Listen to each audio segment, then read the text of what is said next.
Bienvenue dans ce nouvel épisode hors série de la chaîne Une histoire algérienne. Aujourd'hui, on va parler d'un sujet qui est en vogue ces derniers temps et qui est en train de bouleverser tout ce qu'on sait sur l'histoire de l'humanité, la génétique. Vous avez peut-être vu des vidéos dans lesquelles des gens découvrent leurs origines en faisant des tests génétiques. Et vous avez vu que généralement tout le monde est étonné par les résultats qu'il obtient. Eh bien c'est normal. C'est parce que les résultats de ces tests laissent souvent penser autre chose que ce qu'ils disent réellement. Ces tests vous donnent une information scientifiquement vraie, mais vous laissent vous faire des conclusions qui sont complètement fausses. Si on ne comprend pas comment ça marche, on peut très vite être induit en erreur. Dans cet épisode, on va essayer d'y voir un peu plus clair. Ce que je vous propose, c'est qu'on commence par présenter la génétique, ce que ça signifie et comment c'est utilisé, qu'ensuite on voit en détail comment fonctionnent les tests génétiques, et qu'en fin d'épisode, on voit ce que la génétique nous apprend sur l'histoire des Algériens et des Maghrébins en général. La génétique, c'est quoi ? La génétique, c'est une science qui étudie la transmission de caractères héréditaires. Ces caractères sont transmis dans des unités d'information qu'on appelle les gènes, et ces gènes sont contenus dans une molécule qui s'appelle l'ADN. On ne va pas entrer dans les détails biologiques, ce qu'il faut retenir, c'est que les gènes sont un matériel biologique qui contient des informations transmises par nos parents, et donc par nos ancêtres. Au bout du compte, avec la génétique, on peut mieux connaître la composition biologique de l'humanité. Et j'ai bien dit biologique, pas ethnique, car il vaut mieux le dire tout de suite, la génétique ne définit pas l'ethnie des gens. L'ethnie, c'est un concept identitaire et culturel, et ça n'a rien à voir avec la génétique. Si beaucoup de gens aujourd'hui pensent que la génétique sert à définir l'ethnie, c'est à cause d'une grosse confusion qu'il y a entre les concepts d'ethnie et de race. Au début du XXe siècle, les scientifiques divisaient l'humanité en différentes races. Mais il y a eu des dérives.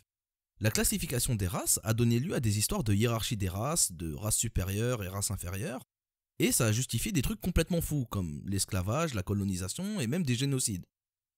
C'est parti tellement loin que désormais le mot race est devenu un mot tabou dans la langue courante. Et même plus que ça, le concept même de race est rejeté par les communautés scientifiques modernes. On ne parle plus de race et on préfère parler de groupe ethnique, car c'est moins connoté. Mais le problème, c'est que ce n'est pas la même chose. Une race, c'est la division biologique d'une espèce. Quand on parle de race humaine, on parle de groupes qui se différencient sur des critères biologiques. Les ethnies, par contre, ce sont des groupes qui se définissent par des critères qu'ils ont eux-mêmes choisis. Ça peut être des critères raciaux, mais ça peut être aussi des critères culturels comme la langue ou la religion, ou bien des critères géographiques. D'ailleurs, la grande majorité des ethnies du monde se définissent selon la langue qu'elles parlent. Lorsqu'on a banni le mot race et qu'on l'a remplacé par le mot ethnie, on a voulu supprimer le problème de la hiérarchie des races. Mais en fait, on a juste changé le nom du problème. En ce moment, il y a un débat sur l'existence ou non des races. Je ne veux pas entrer dans ce débat, mais si vous tenez à diviser l'humanité sur des critères génétiques, alors vous êtes en train de parler de race, et non pas d'ethnie. La génétique pourra définir votre type racial, même si le mot est moche, mais pas votre groupe ethnique. Votre groupe ethnique, il se définit lui-même, et ce n'est pas un test génétique qui va vous dire à quelle ethnie vous appartenez. Votre ethnie, c'est le groupe auquel vous vous considérez appartenir en raison de votre lieu de naissance, de votre langue maternelle, de votre religion ou que sais-je. Ce que les études génétiques vont faire, c'est étudier les différences raciales, ou biologiques si vous préférez, entre les différentes ethnies. On va prendre des groupes ethniques, on va les comparer et on va mesurer leurs différences biologiques. On verra que certains groupes ethniques sont génétiquement proches d'autres groupes ethniques et on verra qu'il y a des groupes ethniques homogènes et d'autres groupes ethniques très hétérogènes. Donc voilà, si votre groupe ethnique c'est Chaoui, aucun test génétique ne vous dira que vous êtes Touareg, ça n'a aucun sens. De la même manière, si vous êtes arabe, ce n'est pas un test génétique qui vous dira que vous êtes berbère, et inversement. Par contre, les tests pourront vous dire si vous êtes biologiquement proche des berbères, et pourront éventuellement vous dire si certains de vos ancêtres étaient probablement berbères ou non. On va voir ça en détail. Lorsque vous faites un test génétique, on vous donne deux types d'informations. Des informations sur vos haplogroupes et des informations autosomales. Les haplogroupes sont des informations sur votre lignée paternelle, le père du père du père du père de votre père, ou sur votre lignée maternelle, la mère de la mère de la mère de votre mère. Et l'information autosomale va être une estimation de tous vos ancêtres. Chaque être humain possède 23 paires de chromosomes. Une paire de chromosomes sexuels, XX pour les femmes et XY pour les hommes, et 22 paires de chromosomes non sexuels qu'on appelle des autosomes. Vos chromosomes sont un mélange des chromosomes de vos parents, qui eux-mêmes avaient un mélange des chromosomes de leurs parents, et ainsi de suite. Vos chromosomes sont donc, en fin de compte, un mélange de ceux de tous vos ancêtres. Et les chromosomes sexuels ont une particularité. Les femmes ont 2 chromosomes X et les hommes ont un X et un Y. Votre mère vous a donné un X et votre père vous a donné soit un X, soit un Y. S'il vous a donné un X, alors vous avez 2 chromosomes X et vous êtes une femme, et s'il vous a donné un Y, alors vous avez 2 chromosomes X et Y et vous êtes un homme. Comme le chromosome Y ne peut être donné que par le père, alors votre père a reçu le sien de son père, qui lui-même l'a reçu de son père, et ainsi de suite. C'est le même chromosome qui se transmet de père en fils depuis des générations et des générations. Donc théoriquement, le chromosome Y devrait être le même pour chaque être humain depuis le début de l'humanité. Mais non, ça se passe pas comme ça. Il y a de temps en temps des mutations qui apparaissent entre un père et son fils. Une fois toutes les N générations, un père transmet un chromosome légèrement modifié à son fils. Et cette légère modification s'appelle une mutation. Le fils qui reçoit cette mutation va la transmettre à ses enfants. Et parmi sa descendance, N générations plus tard, l'un d'eux va probablement transmettre une nouvelle mutation à ses enfants. Tous les descendants de cet enfant auront donc la nouvelle mutation, ainsi que la mutation de leur ancêtre lointain, tandis que leurs cousins n'auront que la première mutation. Au final, en faisant la liste de toutes les mutations qui existent dans l'humanité, on peut obtenir un arbre généalogique sur lequel on pourra placer tous les hommes du monde en fonction des mutations qu'ils ont. Et l'aplogroupe paternel, c'est ça. C'est votre position dans l'arbre. C'est la liste des mutations que vous avez reçues de vos ancêtres paternels depuis le début de l'humanité. En regardant la liste des mutations que vous avez et la liste des mutations d'un autre homme, on pourra estimer à quel point votre ancêtre paternel direct est proche. On regardera quelles mutations vous avez en commun. Plus vous avez de mutations en commun, plus votre ancêtre commun est proche. Et on estimera aussi votre TMRCA, votre Time to Most Recent Common Ancestor, c'est-à-dire l'âge probable de votre ancêtre commun. Pour les haplogroupes maternels, le principe est exactement le même. Sauf que cette fois-ci, ce n'est pas un chromosome qui transmet la mutation, mais les mitochondries. Les mitochondries sont des organites qui se trouvent dans la cellule et que seule la mère transmet à ses enfants. Avec les mitochondries, on remonte votre lignée maternelle, c'est-à-dire la mère de la mère de la mère de votre mère. On trouve vos mutations et donc votre haplogroupe maternel, et votre TMRCA maternel avec n'importe qui. Avec les haplogroupes, on a une information sur votre ancêtre paternel direct et votre ancêtre maternel direct. D'accord. Mais on a des milliers d'autres ancêtres qui composent notre génome. Et pour ça, on n'a pas vraiment de moyen de les connaître individuellement. Tout ce qu'on peut faire, ce sont des estimations et des comparaisons avec d'autres gens.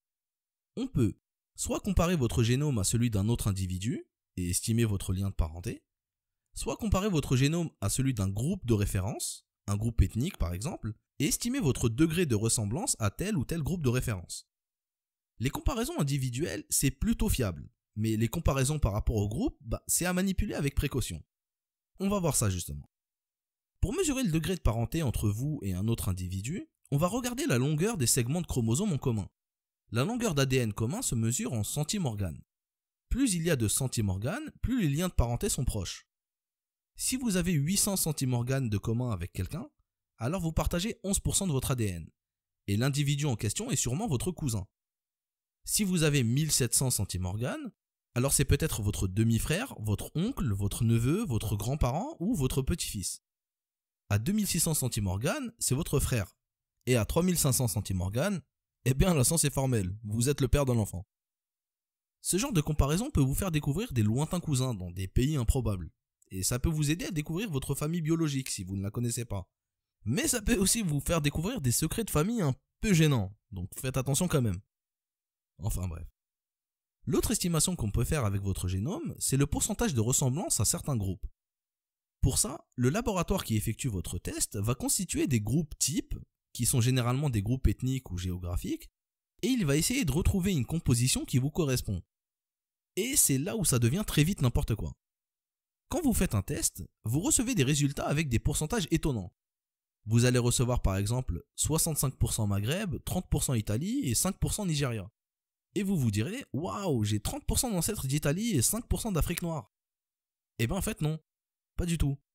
Ces pourcentages ne sont pas vos pourcentages d'ancêtres. Vraiment, j'insiste là-dessus, mais ce ne sont pas vos pourcentages d'ancêtres. Ce sont les pourcentages qu'il faut prendre de chaque groupe type pour reconstituer un résultat qui se rapproche de vous. Vous n'avez probablement aucun ancêtre italien ou nigérian récent. Vous êtes juste un maghrébin, mais un maghrébin un peu différent du composant Maghreb du laboratoire. Pour vous expliquer autrement, imaginez que votre génome c'est une couleur. le laboratoire va se constituer une palette de couleurs avec des composants types, et il va essayer de reconstituer votre couleur en utilisant les couleurs de sa palette. Et un autre laboratoire qui utilisera une palette un peu différente trouvera une recette totalement différente. Si par exemple vous êtes un Algérien de la côte, vous serez très probablement plus méditerranéen que le sample Maghreb, et donc vous verrez des pourcentages d'Italiens ou d'Espagnols apparaître. Mais ces pourcentages sont généralement dus à des migrations du néolithique et de l'Antiquité. Et donc ça n'a rien à voir avec des ancêtres récents qu'on pourrait s'imaginer. Et aussi, les samples types que les laboratoires utilisent sont dans la quasi-totalité des cas fabriqués en utilisant des génomes de personnes comme vous et moi. Les pourcentages sont donc des pourcentages de ressemblance avec des personnes vivantes actuellement. Et ça ne donne aucune information sur les ancêtres de ces personnes. Si on vous dit 80% Maghreb et 20% Italie, en fait, ça ne vous donne aucune information sur qui sont les ancêtres de l'Antiquité de ces Italiens ou de ces Maghrébins. Pour que vous vous rendiez bien compte de ça, je vous ai mis le résultat d'une même personne chez 4 laboratoires différents. Je vous laisse regarder les différences. Chez un de ces laboratoires, la personne obtient 86% nord-africain, alors que chez un autre, elle n'obtient que 55% nord-africain. Donc voilà, aucun laboratoire ne donne le même résultat. Donc gardez bien en tête que ce ne sont pas des pourcentages d'ancêtres, mais juste des pourcentages de ressemblance aux groupes types qui ont été faits par le laboratoire. Vraiment, j'insiste là-dessus, mais s'il vous plaît, ne tombez pas dans le piège. Certains laboratoires justement se basent sur le fait que personne ne comprenne rien à ces tests, et vous font des pubs dans lesquelles ils vous vendent du rêve. Ils vous montrent des Portugais qui découvrent qu'ils sont à 58% espagnols, ou des Indiens qui découvrent qu'ils sont à 48% pakistanais, enfin c'est n'importe quoi. Ne prenez pas ça au sérieux. Il y a moyen d'avoir des vraies informations avec les tests génétiques, mais pas comme ça. Quand ils vous laissent croire que ce sont des pourcentages d'ancêtres, alors que ce sont des pourcentages de ressemblance à des groupes types, c'est de la publicité mensongère. Le pire, c'est qu'on a énormément de Maghrébins qui se basent sur ces résultats pour aller faire des conclusions sur l'histoire génétique du Maghreb. Ce genre de test, à la base, ce n'est pas fait pour trouver ses ancêtres. À la base, c'était vendu à des gens adoptés ou nés sous X qui ne connaissaient pas leurs vrais parents. Et ces tests leur permettaient d'avoir une idée sur l'origine de leurs parents biologiques. Par la suite, ces tests se sont démocratisés aux États-Unis et ont servi aux Américains qui voulaient savoir combien d'ancêtres anglais, espagnols ou allemands ils avaient au XVIIIe siècle.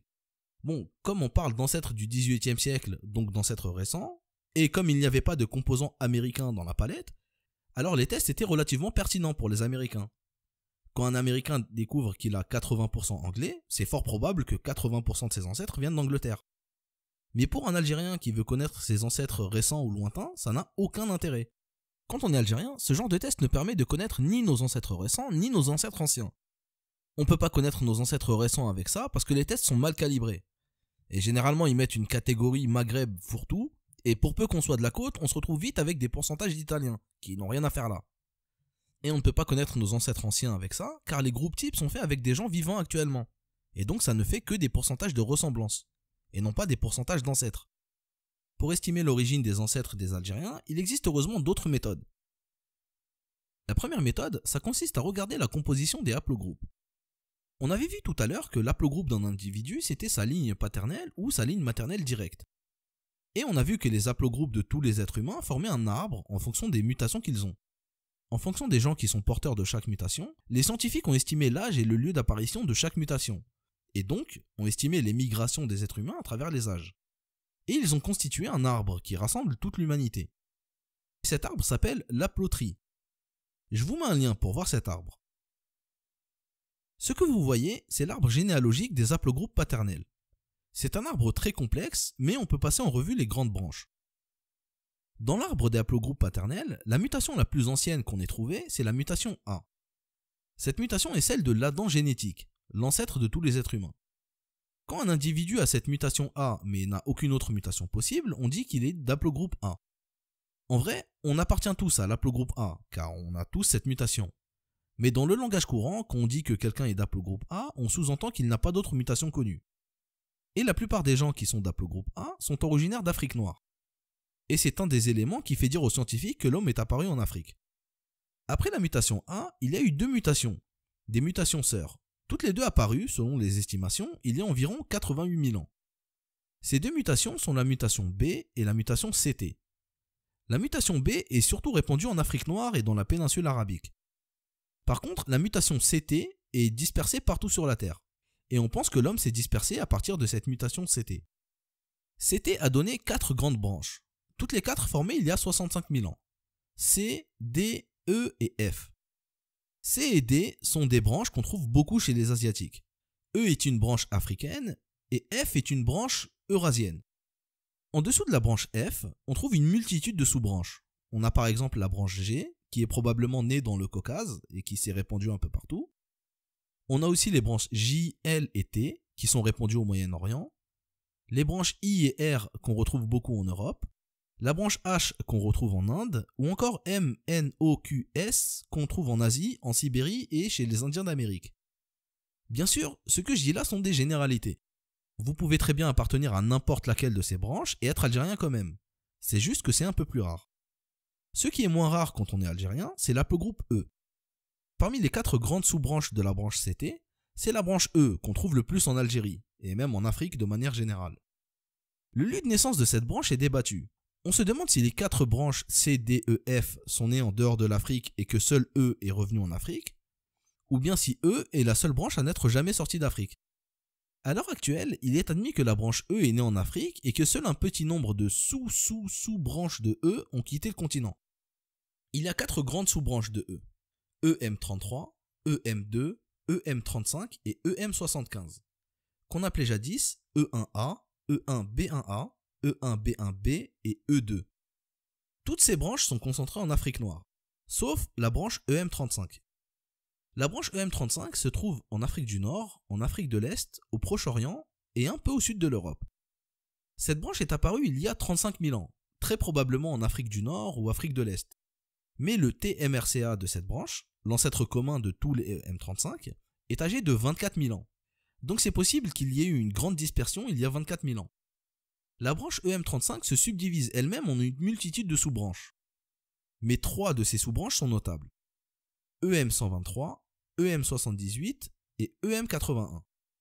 EM123 est répandu au Moyen-Orient et chez la diaspora juive. EM78 aujourd'hui est répandu dans la Corne de l'Afrique, en Égypte, en Libye et au sud-est de l'Europe. EM78 est l'aplogroupe des Ibéro-Mauriciens, les squelettes trouvés au Maghreb et datés du Paléolithique. Les premiers Maghrébins dont on connaît l'identité étaient EM78. Mais aujourd'hui, cette branche est devenue minoritaire au Maghreb. Et la branche qui domine le Maghreb, c'est la branche EM81. C'est cette branche qu'on associe aux Berbères. On n'a pas de chiffre exact, car il faudrait tester tout le monde, mais on peut estimer qu'environ la moitié des Algériens appartient à cette branche. Et l'autre grande branche qu'on trouve en Algérie, c'est la branche J1, la branche irano-arabe, qui concerne environ un quart des Algériens. Et le reste des Algériens appartient à des branches diverses et variées. En ce qui concerne les haplogroupes maternels, il y a aussi un arbre de ce type, mais les groupes ne sont pas aussi bien localisés que les groupes paternels. La plupart des sociétés humaines sont patriarcales, et dans ces sociétés, les femmes quittent la tribu quand elles se marient. Les hommes restent dans le groupe, mais les femmes se déplacent. Alors à force d'aller d'une tribu à l'autre, les haplogroupes féminins sont devenus extrêmement diffus. Si on se fie à une étude qui a été réalisée en 2013, notre répartition des haplogroupes paternels, c'est 50% d'Afrique du Nord, 29,5% du Moyen-Orient, 10,3% d'Europe et 10,2% d'Afrique noire. Et nos haplogroupes maternels, c'est 20,7% Afrique du Nord, 31,4% Moyen-Orient, 29,9% européens et 18% Afrique noire. En réalité, cette étude est une compilation de 3 études sur des gens d'Alger, d'Oran et de Kabylie. Il y a eu d'autres études faites sur des régions bien spécifiques et aussi des bases de données qui sont faites sur des sites spécialisés. Et je vous mets ici le résultat de différentes études qui sont différentes répartitions d'haplogroupes paternels selon différentes régions. On voit que la composition des haplogroupes peut varier très fortement d'une région à l'autre. Une petite précision. Chaque personne ne possède qu'un seul haplogroupe paternel. Et cet haplogroupe lui donne sa filiation paternelle personnelle en ligne directe. L'haplogroupe paternel de chacun a un sens généalogique, c'est-à-dire qu'il va donner la lignée paternelle directe, celle qui suit notre nom de famille, si vous voulez. Donc c'est assez important de la regarder, surtout pour des peuples qui sont patrilinéaires comme les nôtres. Mais il faut également regarder la répartition des haplogroupes de toute la région à laquelle on appartient, car nous sommes tous les descendants de tous les ancêtres qui ont vécu dans notre région. C'est la répartition des haplogroupes paternels et maternels de toute notre région d'origine qui donne une information sur la composition de tous nos ancêtres. Maintenant, dans les faits, l'analyse par les haplogroupes cache quand même quelques mystères. L'haplogroupe EM81, par exemple, l'haplogroupe paternel majoritaire des Algériens, a un TMRCA de 2800 ans. C'est-à-dire que tous les porteurs de ce haplogroupe, 60% des Maghrébins quand même, descendent du même ancêtre paternel direct, et que cet ancêtre a vécu en 800 avant Jésus-Christ. On ne sait pas vraiment pourquoi c'est comme ça. Il y a plein de théories différentes. Certains ont dit que l'estimation du TMRCA était fausse, d'autres pensent qu'il y a eu une grande chute de la population il y a 2800 ans, et certains pensent qu'il s'agissait d'un aristocrate qui a eu beaucoup d'enfants. Et on a même dit que cet ancêtre était phénicien, car 2800 ans, c'est l'âge de Carthage. Et donc c'est possible que cet haplogroupe est venu avec eux. Mais bon, quelle que soit la raison, ce genre de bizarrerie montre les limites de l'analyse par les haplogroupes. Il peut arriver parfois qu'un ancêtre prenne de l'importance et soit surévalué dans la répartition des haplogroupes. Et cet ancêtre peut parfois prendre tellement d'importance qu'il en efface d'autres de la carte des haplogroupes. Mais si un ancêtre a effacé les autres de la carte des haplogroupes, ça ne signifie pas pour autant que le génome des autres ancêtres a disparu. Il peut parfois y arriver ce qu'on appelle un effet fondateur, qui fait que le caractère d'un ancêtre efface tous les autres. Et cet effet fondateur peut porter sur l'aplogroupe. Pour vous expliquer autrement, voici un petit exemple. Imaginez que vous êtes un homme, et que vous n'avez que des filles. Vous n'allez donc transmettre ni votre haplogroupe paternel, car vous n'avez que des filles, ni votre haplogroupe maternel, car vous êtes leur père. Imaginez que vos filles se marient toutes avec les fils du voisin, et que tout ce beau monde vous fait plein de petits-enfants. Allah barak. Votre voisin aura transmis son haplogroupe paternel à 100% de vos petits-enfants. Il y a donc eu un effet fondateur sur son haplogroupe. Vous avez disparu de la carte des haplogroupes. Si on regarde les haplogroupes des petits-enfants, vous n'existez plus. Mais ça ne veut pas dire que votre génome a disparu. Votre génome, il est toujours là. Il est présent dans celui de vos petits-enfants. Vous êtes leur grand-père, donc ils ont 25% de vos gènes. Mais ils n'ont pas votre haplogroupe. Et pour nos ancêtres, c'est pareil. On a des ancêtres qui ont disparu de la carte des haplogroupes, mais qui nous ont quand même transmis leur génome.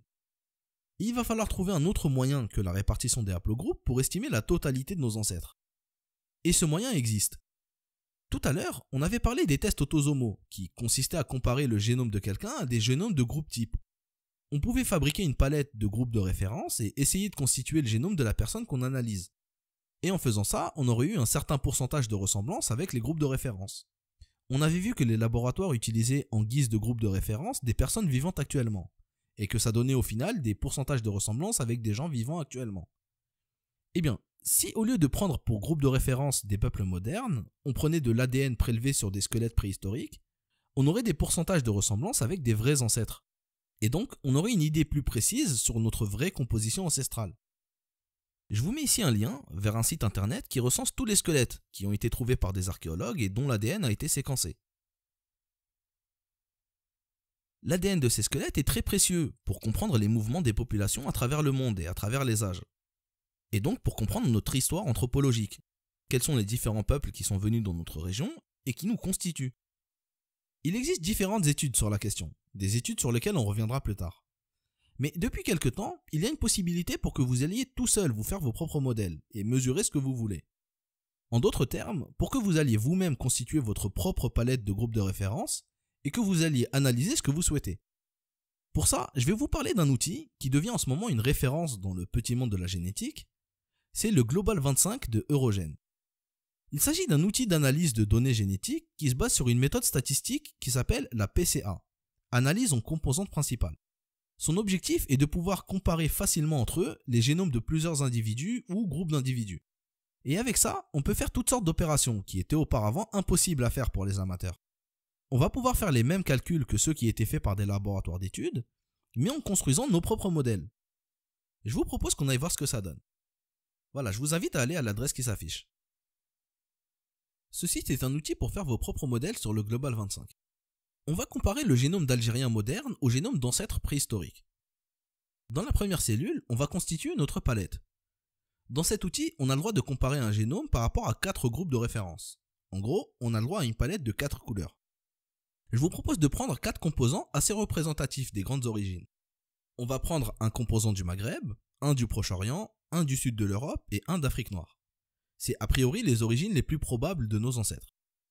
Je vous propose de prendre MAR ibéro-mauriciane, qui correspond à des squelettes de nord-africains trouvés au Maroc et datés du Paléolithique, Levante canaanaïte, qui correspond à des squelettes trouvés au Liban et datés de l'âge de bronze, Ita Remedello, qui correspond à des populations italiennes de l'âge de bronze, et Yoruba, qui est une population du Nigeria. Comme aucun squelette d'Afrique de l'Ouest n'a été séquencé, alors on est obligé de prendre des populations modernes pour les samples de référence. Et Yoruba, c'est une population que les généticiens prennent souvent comme référence, comme population d'Afrique de l'Ouest. Voilà. Et dans la seconde case, vous devez inscrire les populations à tester. Ici, on va tester algérienne, qui correspond à des Algériens modernes. Voilà. Ensuite, on clique sur Run. Les résultats qu'on obtient, c'est le pourcentage qu'il faut prendre de chacun des 4 groupes de référence pour reconstituer un Algérien moderne. Le résultat donne environ 24% d'Ibéro-Mauriciens, 37% de Cananéens, 25% d'Italiens et 13% de Subsahariens. Avec une distance de 1.9, c'est-à-dire un résultat assez proche. La distance, c'est la différence entre le résultat que vous avez constitué en mélangeant les composants de référence et le résultat cible, c'est-à-dire, dans notre exemple, algérienne. Plus la distance est courte, plus le résultat reconstitué est proche du composant cible. Au-dessus de 5, on peut considérer que le résultat est mauvais, mais en dessous de 3, ça va, c'est proche. Voilà, vous pouvez essayer d'autres modèles si vous voulez, changer les composants types ou changer la population étudiée. Vous pouvez aussi ne mettre qu'un seul composant type et regarder la distance génétique entre ce composant et le composant cible. Plus la distance entre deux composants est proche, plus ils sont proches génétiquement. Les samples qui ont la distance la plus courte avec le composant algérien, c'est sans surprise les composants marocains et tunisiens, avec qui on a une distance d'environ 1.2. Et les composants modernes les plus éloignés sont les Papous de Nouvelle-Guinée, avec qui on a une distance d'environ 77. Et entre ces deux distances, 1.2 et 77, on a toute l'humanité. On a par exemple une distance de 7.1 avec les Égyptiens, 13.3 avec les Siciliens, 16.2 avec les Somaliens, 22.4 avec les Suédois, 42 avec les Nigérians ou encore 59 avec les Japonais. Et il y a une chose assez intéressante à voir. C'est la distance entre nous et les Ibéro-Mauriciens, les Maghrébins du Paléolithique. La distance entre eux et nous, c'est 23. C'est-à-dire la même distance qu'entre nous et des Suédois, ou qu'entre nous et des Pashtuns d'Afghanistan. C'est une distance énorme. Et ça nous indique qu'entre le Paléolithique et maintenant, il y a eu des migrations suffisamment importantes pour nous changer génétiquement. Ces migrations, on s'en est fait une petite idée avec le modèle à 4 composants, mais on s'en fait une bien meilleure idée en utilisant des outils un peu plus performants, ou mieux, en allant jeter un œil aux vraies études scientifiques sur le sujet. Il y a de très nombreuses études qui ont eu pour but de retracer les migrations humaines.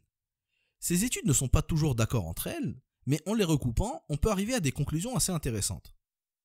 La plupart des études s'accordent à dire que l'homme est né en Afrique il y a entre 200 et 300 000 ans. Une partie de l'humanité est sortie d'Afrique, il y a environ 60 000 ans, et a constitué un peuple qu'on appelle Basal Eurasian, les Eurasiens de base. Ces Eurasiens se sont ensuite dispersés dans le monde entier et sont devenus les ancêtres de toutes les populations non africaines. À cette époque-là, on était encore à la période glaciaire. Le nord de la Terre était glacé, et le Sahara était une vaste plaine. Et le Maghreb était déjà habité. Les archéologues ont trouvé des restes humains au Maroc. C'est le fameux homme de Jebel Iroud, qui a été daté de 40 000 ans, puis qui a été redaté à 300 000 ans l'année dernière. On n'a pas séquencé l'ADN de l'homme de Jebel Iroud, donc on n'a aucune information génétique sur lui. Mais des paléoanthropologues ont fait une reconstitution faciale sur la base de ses os. Et selon eux, il devait ressembler à ça. Il faudra attendre les Ibéro-Mauriciens pour avoir de l'ADN séquencé de Maghrébins. Ce peuple ibéro-mauricien est apparu au Maghreb en plein âge glaciaire, il y a environ 25 000 ans. Mais les premiers Ibéro-Mauriciens dont on a séquencé l'ADN datent de 12 000 ans, c'est-à-dire à la toute fin de l'âge glaciaire. Le peuple ibéro-mauricien est très important à connaître car c'est le premier peuple maghrébin vraiment connu. D'abord, avant toute chose, il faut rappeler que les Ibéro-Mauriciens n'ont rien à voir avec l'Ibérie. Ils sont appelés Ibéro-Mauriciens car le premier archéologue qui les a découverts au début du XXe siècle avait pensé qu'ils formaient un peuple commun avec les Ibériens. Mais par la suite, on a compris que ça n'avait strictement rien à voir avec l'Ibérie. Mais le nom d'Ibéro-Mauriciens est quand même resté. Donc contrairement à ce que leur nom indique, les Ibéro-Mauriciens ne sont pas les cousins des Ibériens. Ils sont plutôt les cousins des Natoufiens, un peuple qui vivait à la même époque au Proche-Orient. Les Ibéro-Mauriciens et les Natoufiens sont eux-mêmes cousins éloignés d'un peuple qui vivait en Éthiopie. Ces peuples sont très probablement ceux qui ont donné naissance aux langues afro-asiatiques, les langues kamito-sémitiques, le berbère, l'ancien égyptien, les langues sémites, les langues du Tchad et d'Afrique de l'Est. Si vous avez remarqué que l'arabe et le berbère avaient des similitudes, eh bien l'ancêtre de ces deux langues était sûrement la langue des ancêtres des Ibéro-Mauriciens et des Natoufiens. Pour l'origine exacte des Ibéro-Mauriciens, il y a deux grandes hypothèses. La première hypothèse, c'est celle de Marijk van de Loestrecht. L'étude de Marijk van de Loestrecht, parue en mars 2018, dit que les Ibéro-Mauriciens sont venus au Maghreb en provenance du Proche-Orient, et qu'en arrivant sur place, ils se sont mélangés à un peuple d'Africains archaïques. Les Ibéro-Mauriciens seraient donc un mélange d'environ 63% de proto-natoufiens et 37% d'Africains archaïques. Mais une autre étude, l'étude de Lazaridis, parue elle aussi en 2018, nous dit autre chose. Elle dit que les Ibéro-Mauriciens se sont formés sur place et qu'ils ont eu un apport d'un peuple caucasien qui s'est dispersé dans toute l'Eurasie de l'Ouest, il y a 26 000 ans. Les Ibéro-Mauriciens seraient donc à 45% locaux et à 55% ouest-eurasiens. Selon cette hypothèse, ce sont les Natoufiens qui seraient issus d'un mélange entre des proto-Ibéro-Mauriciens et des peuples du Caucase. Et ce seraient donc les Natoufiens qui seraient partis du Maghreb vers le Proche-Orient, et non l'inverse. On a donc deux grandes hypothèses. Une qui dit que les Ibéro-Mauriciens sont un peuple venu d'Orient, qui aurait remplacé un peuple local déjà présent, à hauteur de 63%, et une autre hypothèse qui dit que les Ibéro-Mauriciens seraient une évolution du peuple local, mais qui aurait accueilli une population caucasienne, avec qui ils se seraient mélangés à presque 50-50. Ces deux hypothèses reviennent presque à la même chose, c'est-à-dire qu'il y aurait eu un mélange entre une population locale et une population étrangère. Mais la grande différence qui est sous-entendue par ces deux études, c'est l'origine du haplogroupe paternel. Les Ibéro-Mauriciens et les Natoufiens étaient d'aplogroupe EM35, c'est-à-dire l'aplogroupe de la majorité des Nord-Africains actuels. Si c'est la première hypothèse qui est vraie, et que les Ibéro-Mauriciens viennent du Proche-Orient, alors ça signifierait que les ancêtres paternels directs de la majorité des Maghrébins viennent de là-bas. Mais si c'est la deuxième hypothèse qui est confirmée, alors ça signifierait que l'aplogroupe paternel de la majorité des Maghrébins est d'origine locale, et que les Caucasiens en question n'ont eu d'impact que sur le côté maternel. Et ça, quand on connaît l'importance que les Maghrébins accordent à leur côté paternel, on comprend que la question est un peu délicate. Et aussi, comme les Natoufiens et les Ibéro-Mauriciens sont très probablement le groupe qui a développé les langues kamito-sémitiques, alors leur origine commune est très probablement le lieu de naissance de la langue berbère. À titre personnel, vu la proximité entre les Natoufiens, les Ibéro-Mauriciens et les Éthiopiens, je pense plutôt que les Ibéro-Mauriciens et les Natoufiens avaient un ancêtre commun, qui vivait au Sahara, et probablement vers la région du Nil. Et je pense que les enfants de cet ancêtre se sont divisés en deux à partir de là-bas. Les futurs Ibéro-Mauriciens sont allés au Maghreb, et les futurs Natoufiens sont allés au Proche-Orient. Au Maghreb, les futurs Ibéro-Mauriciens ont dû se mélanger avec le peuple qui était déjà sur place, le peuple auquel appartenait sûrement l'homme de Jebel Hérode. Je suis donc plutôt de l'avis de la première option, celle de Marijk van de Loestrecht. Mais je pense que l'aplogroupe EM35 est né quelque part sur les rives du Nil, et non pas au Proche-Orient. Wallahu a'lam. Quoi qu'il en soit, ces Ibéro-Mauriciens ont vécu à l'époque du Paléolithique et du Mésolithique. Pendant ces périodes, les hommes vivaient de la chasse et de la cueillette, et les Ibéro-Mauriciens n'échappaient pas à cette règle. Ils vivaient de la chasse de mouflons, de la cueillette de fruits sauvages et du ramassage de coquillages et d'escargots. Il y a environ 10 000 ans, les êtres humains qui vivaient dans le croissant fertile ont développé une technique qui allait révolutionner l'humanité à tout jamais, l'agriculture. Les personnes qui vivaient là-bas avaient l'habitude de ramasser des grains de blé sauvages, et avec le temps, ils ont appris à les faire pousser. Ça a entraîné la sédentarisation, car il faut rester sur place toute l'année pour les manger, et donc ça a changé les modes de vie, les rapports sociaux, ça a accéléré le progrès technique, ça a tout changé. C'est ce qu'on appelle la révolution du néolithique. Quand vous entendez néolithique, retenez que ce n'est pas une période bien fixe, mais que c'est une ère culturelle et technique. On appelle ça néolithique car les gens avaient développé des nouveaux outils par l'agriculture. Néolithique signifie nouvelle pierre, car c'était des nouveaux outils en pierre, par rapport au paléolithique, qui signifie ancienne pierre. Les peuples du croissant fertile étaient déjà pleinement passés au néolithique, pendant que les peuples d'Europe et du Maghreb découvraient leurs premières techniques d'agriculture et de poterie. L'Europe et le Maghreb entreront pleinement dans le néolithique avec l'arrivée d'un peuple qu'on appelle les fermiers d'Anatolie. C'était un groupe d'agriculteurs qui habitaient en Anatolie, l'actuelle Turquie, et qui ont déferlé sur l'Europe et la Méditerranée aux alentours de 6000 avant Jésus-Christ. Ces fermiers anatoliens vont arriver au Maghreb aux alentours de 4000 avant Jésus-Christ et se mélanger aux locaux. Ces fermiers ont changé la face de l'Europe et du Maghreb. Ils ont révolutionné les modes de vie, mais ils étaient aussi tellement nombreux qu'ils ont modifié les populations. Au Maghreb, ils ont eu un destin assez mystérieux.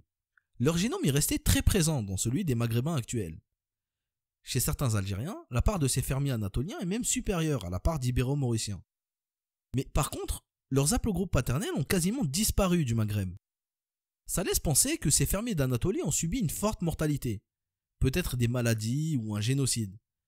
En tout cas, ils n'ont quasiment pas laissé de descendants masculins directs, mais leur génome est resté très présent. Ah oui, une chose, quand on parle de fermiers d'Anatolie, n'imaginez pas des Turcs d'aujourd'hui. Les Turcs ont eu des influences d'Asie centrale et du Moyen-Orient entre-temps, et ils ne ressemblent pas aux anciens fermiers d'Anatolie. Le peuple actuel qui ressemble le plus à ces fermiers d'Anatolie, c'est le peuple de Sardaigne. Les Sardes ont environ 90% de leur sang qui vient de ces fermiers anatoliens. L'arrivée de ces fermiers anatoliens a été précisée dans l'étude de Rosa Fregel, parue en 2018. Cette étude a analysé un squelette trouvé au Maroc et daté de 3000 avant Jésus-Christ, et a conclu que le squelette contenait une grande partie d'ADN apparenté aux Ibériens du Néolithique. Et donc ça signifierait que la migration des fermiers d'Anatolie est passée par l'Espagne. Cette migration a été très importante et a changé le peuple maghrébin. On est beaucoup plus proche génétiquement du mix ibéro-mauricien fermier d'Anatolie que des purs ibéro-mauriciens. On peut vérifier ça avec l'outil que je vous ai présenté tout à l'heure. Si on mesure la distance entre ibéro-mauricien et algérien, on obtient une distance de 23. Si on mesure la distance entre algérien et Anatolia Barcine N, qui sont les fermiers anatoliens du Néolithique, on obtient une distance de 22. Ce qui signifie qu'individuellement on est assez éloigné des deux. Mais si on mesure la distance entre algériens et un mix de Anatolia Barcine N et ibéro-mauricien, on obtient un mix de 50-50 avec une distance de 8. Ce qui signifie qu'on est clairement un mix des deux. Mais ça signifie aussi que ce mix ne suffit pas à faire des Algériens modernes. Parce que 8 c'est bien, mais c'est pas encore suffisamment assez proche.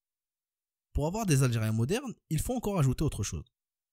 Et justement, il y a eu un autre peuple qui a été très important dans la préhistoire du Maghreb, mais qui n'a pas été mentionné dans l'étude de Rosa Fregel. C'est le peuple capsien. Les Capsiens sont un peuple qui a été découvert par les paléoanthropologues au début du XXe siècle. Ils ont vécu un peu avant le Néolithique et ils étaient concentrés à l'est du Maghreb, dans le Constantinois et l'est tunisien, c'est-à-dire le cœur de la future Numidie.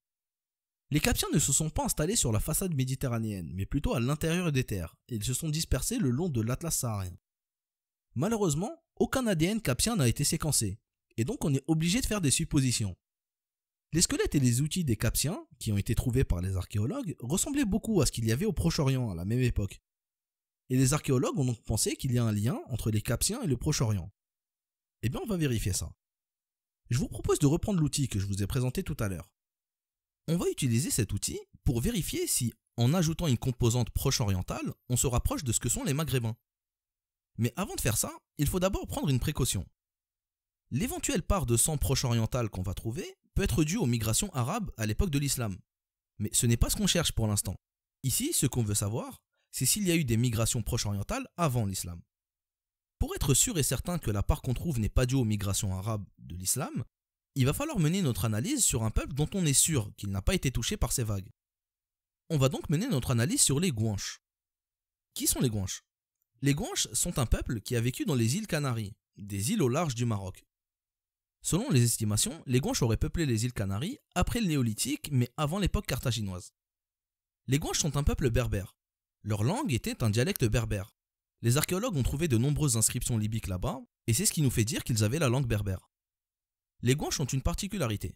Ils n'ont jamais connu l'islam. Les Arabes et l'islam n'ont jamais atteint les îles Canaries. On est à peu près sûr que les Guanches n'ont jamais reçu de migration arabe. Et aussi, comme les Guanches vivaient au large du Maroc, ils ont été également très peu, voire pas du tout, touchés par les vagues européennes pré-islamiques, les vagues romaines et grecques. Malheureusement pour eux, ils ont été colonisés par l'Espagne au XVe siècle, et ils se sont fait massacrer. Aujourd'hui, c'est un peuple disparu. Les habitants actuels des Canaries n'ont que 16% de leur sang qui vient des Guanches, et 83% des colons espagnols. C'était un véritable génocide. Tout ce qui nous reste des Guanches, ce sont des squelettes qui ont été trouvés par des archéologues. En analysant l'ADN de ces squelettes, on obtiendra l'ADN des Berbères tels qu'ils étaient avant l'arrivée de l'islam. Si on trouve un composant proche oriental chez les Guanches, on peut être sûr que ce composant n'est pas dû aux Arabes. Dans l'outil, on va écrire Canary Island Guanche, comme peuple à analyser. Aussi, il va falloir trier l'arrivée des fermiers du néolithique. Tout à l'heure, on avait vu que les fermiers du néolithique s'étaient dispersés partout en Méditerranée. Une partie d'entre eux est allée vers l'Europe, et une partie est allée vers le sud et le Proche-Orient. Les gènes des fermiers du néolithique ont pu nous arriver par deux chemins.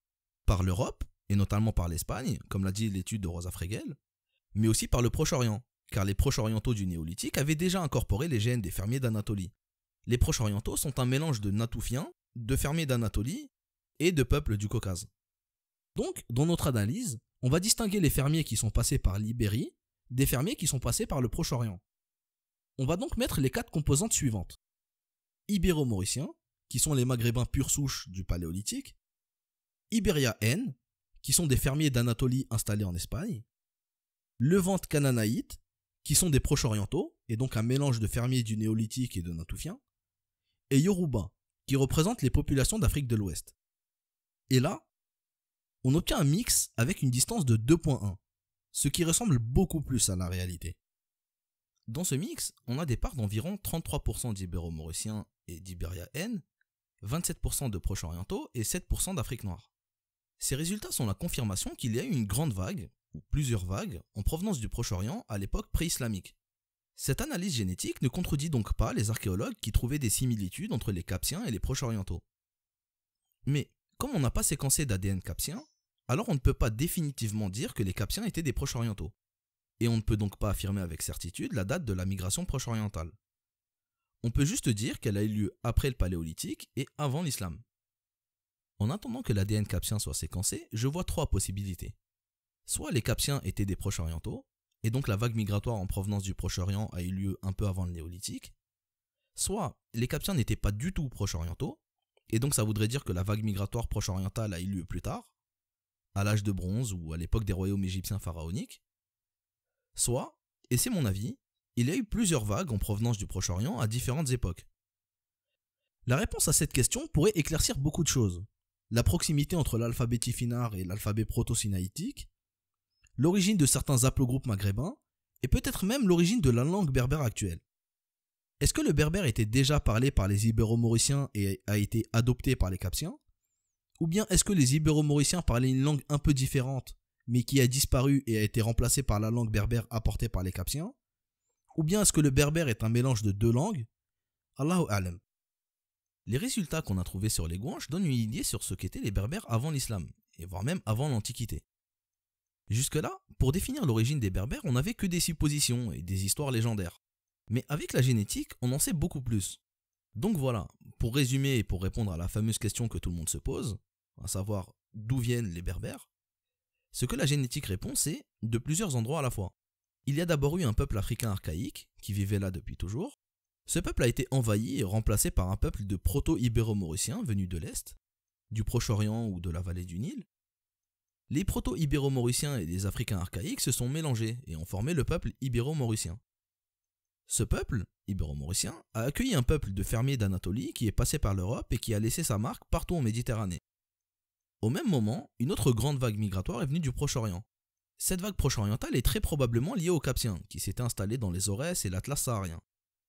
Et à ce tableau, il faut ajouter une vague en provenance d'Afrique noire, mais on a malheureusement du mal à la situer dans le temps, car on manque d'ADN préhistorique d'Afrique de l'Ouest.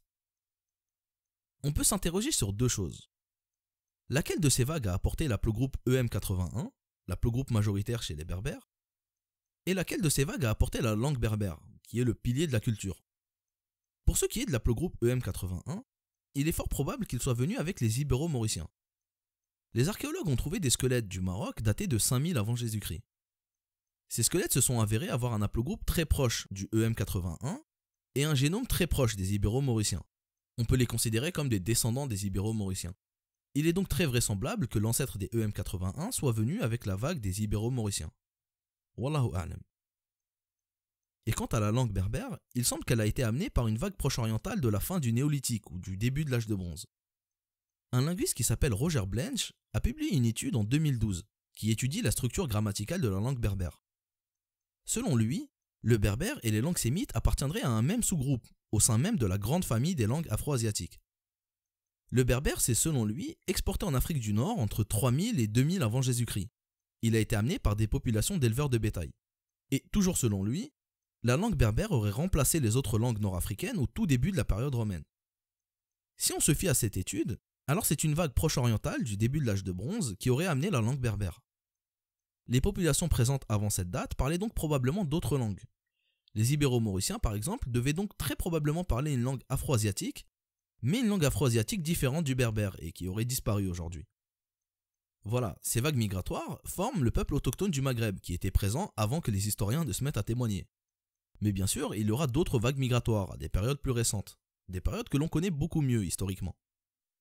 Des vagues en provenance du Proche-Orient, d'Arabie ou d'Europe du Sud. Il y a eu une vague en provenance du Proche-Orient, à l'époque phénicienne, mais cette vague reste probablement assez petite, et la chute démographique des Africains romanisés à l'époque byzantine, à mon avis, a beaucoup réduit les effectifs.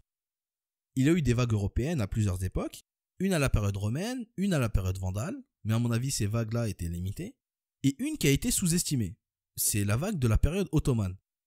À cette époque, il y a eu de nombreux Européens qui se sont retrouvés au Maghreb, de gré ou de force. Il y a eu beaucoup d'Andalous qui sont venus au Maghreb et qui ont amené du sang européen dans leurs veines, et il y a eu aussi beaucoup de janissaires ottomans, qui étaient bien souvent originaires d'Europe de l'Est. Mais la grande vague qu'il y a eu lieu à l'époque historique, c'est la vague arabe du XIe siècle, la fameuse migration des Banu Hillel. Il y a des grands débats entre les historiens sur les chiffres, à savoir si c'était une grande vague ou pas. Ce qu'il faut retenir, c'est qu'aujourd'hui, environ un quart des Algériens possèdent un haplogroupe J1. Et qu'au Maghreb, l'écrasante majorité des gens qui ont ce haplogroupe sont liés de près ou de loin aux tribus des Banu Hillel. Si vous êtes d'haplogroupe J1 et que vous êtes algérien, alors vous descendez très probablement d'un ancêtre arrivé au XIe siècle en provenance d'Arabie. Ces vagues historiques, on peut les mesurer également avec notre outil à 4 composants. On mettra les 4 composants suivants. Canary Island Guanche, qui va simuler ici les Nord-Africains proto-historiques, les Berbères tels qu'ils étaient à l'aube de l'histoire. Italian South, qui sont les Italiens modernes du Sud, et qui vont donc simuler les populations de l'Europe du Sud. Bédouins A, qui sont des Bédouins arabes du Nord, ça va simuler ici les migrations phéniciennes et les migrations bédouines du XIe siècle. Et on mettra aussi Yoruba, qui sont des populations d'Afrique de l'Ouest. Et comme population attestée, on mettra algérienne. Et là, les résultats donnent 71% de Guanches, c'est-à-dire de berbères proto-historiques, 15% de bédouins A, 6% d'Italiens et 7,5% de Yoruba. Et donc voilà l'identité génétique du peuple algérien. Si on se fie à tous les calculs qu'on a faits, voici les vagues migratoires qui ont constitué notre peuple. Donc d'abord le peuple africain archaïque, le peuple qui était présent de longue date. Ensuite, le peuple proto-ibéro-mauricien, qui a remonté le Nil aux alentours de 25 000 avant Jésus-Christ, et qui est ensuite parti vers le Maghreb. Ce peuple faisait partie des peuples qui ont développé les langues afro-asiatiques. Il a amené avec lui les premières langues afro-asiatiques, et l'aplogroupe EM35, l'aplogroupe majoritaire des Maghrébins actuels. Ces proto-ibéro-mauriciens se sont mélangés aux Africains archaïques et sont devenus les Ibéro-mauriciens. Aux alentours de 6000 avant Jésus-Christ, un peuple d'Anatolie va déferler sur la Méditerranée, et ce peuple est arrivé vers 4000 avant Jésus-Christ au Maghreb. Ce peuple de fermiers d'Anatolie a apporté avec lui les techniques d'agriculture, et il nous a liés culturellement avec le reste de la Méditerranée. Et d'autres vagues migratoires sont venues du Proche-Orient. Et parmi ces vagues se trouvait très probablement un peuple d'éleveurs de bétail qui a amené avec lui la langue berbère. Une langue qui s'imposera petit à petit et qui remplacera les langues présentes avant elle. À ce peuple s'ajouteront d'autres vagues migratoires, des vagues migratoires d'Afrique de l'Ouest, des vagues d'Europe, parmi lesquelles les Romains ou les Andalous de l'époque post-Reconquista, et des vagues du Proche-Orient et d'Arabie. Ces vagues du Proche-Orient vont amener la langue et la culture punique, et plus tard elles amèneront la langue arabe et l'islam, qui sont là aussi des piliers de la culture maghrébine. Bien sûr, les chiffres que vous voyez ne sont qu'une moyenne. Chacun d'entre nous a été touché différemment par chacune de ces vagues, en fonction de sa région d'origine et de son histoire familiale. Pour ça, je vous ai réalisé un modèle. J'ai testé le génome de plusieurs Algériens venant de régions différentes. Un groupe de Berbères de Timimoun, un groupe de Mnimzab, 2 personnes de Kabylie, 2 personnes de Msila et 2 personnes de Skikda, dont moi-même. Je vous ai mis aussi le résultat des composants Guanche et algériane qu'on a utilisés précédemment. On pourra en fait comparer. Et j'ai comparé ces génomes à des ancêtres anciens, du néolithique et de l'âge de bronze. Et ça nous donnera une idée de l'endroit où étaient les ancêtres à l'époque proto-historique. J'ai mis une composante d'Afrique noire, une composante ibéro-mauricienne, c'est-à-dire nord-africaine du paléolithique. J'ai mis une composante qui correspond aux fermiers du néolithique, qui étaient passés par l'Europe, et une composante européenne, qui correspond aux Européens qui ont été amenés avec les fermiers du néolithique, mais aussi à d'autres Européens qui ont pu venir plus tard. Et enfin, j'ai ajouté une composante proche-orientale et une composante irano-caucasienne. Et voilà ce qu'on obtient comme pourcentage. Le taux d'ancêtres nord-africains du paléolithique tourne autour de 25%, chez à peu près tout le monde. Le taux d'ancêtres d'Anatolie est assez élevé pour les individus originaires des régions du Nord. Le taux de Moyen-Orient est assez variable. Et les composants subsahariens est très élevé chez les Berbères de Timimoun. Ils sont presque à moitié subsahariens. Et aussi, on remarque une certaine part d'ancêtres typiquement européens. Bien sûr, ces pourcentages sont juste une photo de ce qu'étaient les ancêtres au néolithique. Les migrations ont pu avoir lieu dans des périodes préhistoriques ou bien des périodes récentes. Les pourcentages de Moyen-Orient sont dus à la fois aux migrations préhistoriques, aux migrations phéniciennes, égyptiennes et aux migrations hilaliennes du XIe siècle. Et les migrations européennes sont dues aussi bien aux migrations préhistoriques qu'aux migrations de l'époque romaine ou bien de la période ottomane. En regardant ces résultats, on voit qu'on a des grandes différences selon les régions. Mais si on compare nos gènes aux gènes de personnes originaires d'autres pays, on se rend compte qu'on est en réalité assez homogène. Et pas seulement entre Algériens, mais entre Maghrébins de manière générale. On a tous été touchés par les mêmes vagues migratoires, mais on l'a été à des proportions différentes selon nos régions. Aujourd'hui, on peut dire que les Maghrébins forment un groupe génétique commun, car ils sont issus d'un même mélange de populations, et qu'au final ils sont très proches génétiquement. Voilà, donc on forme un groupe génétique commun. Par contre, il y a bien eu plusieurs vagues migratoires. On n'est pas une espèce de race unique qui s'est développée toute seule dans son coin depuis le début de l'humanité. On a eu plusieurs influences qui ont marqué notre histoire et qui ont aussi marqué nos gènes. Mais quoi de plus normal? On a un pays à la croisée de plusieurs mondes. Le monde berbère, le monde méditerranéen, le monde arabe et le monde africain. Et ça, c'est aussi écrit dans notre ADN. Voilà, c'est la fin de cet épisode, j'espère qu'il vous a plu. C'est un sujet très vaste et j'ai essayé de faire le tour de la question, mais en même temps c'est impossible de parler de tout. Donc si vous avez des choses à ajouter, n'hésitez pas à le faire en commentaire. Que vous soyez d'accord ou pas, c'est toujours un plaisir d'avoir votre opinion. Aussi, cet épisode a été écrit en novembre 2019. Donc entre le moment où cet épisode a été écrit et le moment où vous la regardez, c'est possible qu'il y ait eu des études qui ont révolutionné tout ce qu'on sait. C'est normal. La génétique, c'est un domaine sur lequel la science avance très vite et on fait de nouvelles découvertes très souvent. Donc, voilà, ça m'étonnerait pas qu'on ait du nouveau par la suite. Voilà. Ah oui, aussi, si vous avez déjà fait un test génétique et que vous souhaitez que je teste vos données dans le tableau que j'ai présenté à la fin, ça sera avec grand plaisir. Contactez-moi par mail et je vous expliquerai comment. Voilà, ça serait bien si on avait une base de données avec plein d'Algériens dessus, on pourrait mieux comprendre les différentes migrations selon les différentes régions. Si vous n'êtes pas algérien et que vous souhaitez que je vous explique comment faire, vous pouvez me contacter aussi, ce sera avec plaisir également. Voilà, par ça je vous dis au revoir et je vous donne rendez-vous au prochain épisode de la série. Ça sera l'épisode 12 et ça parlera des Fatimides.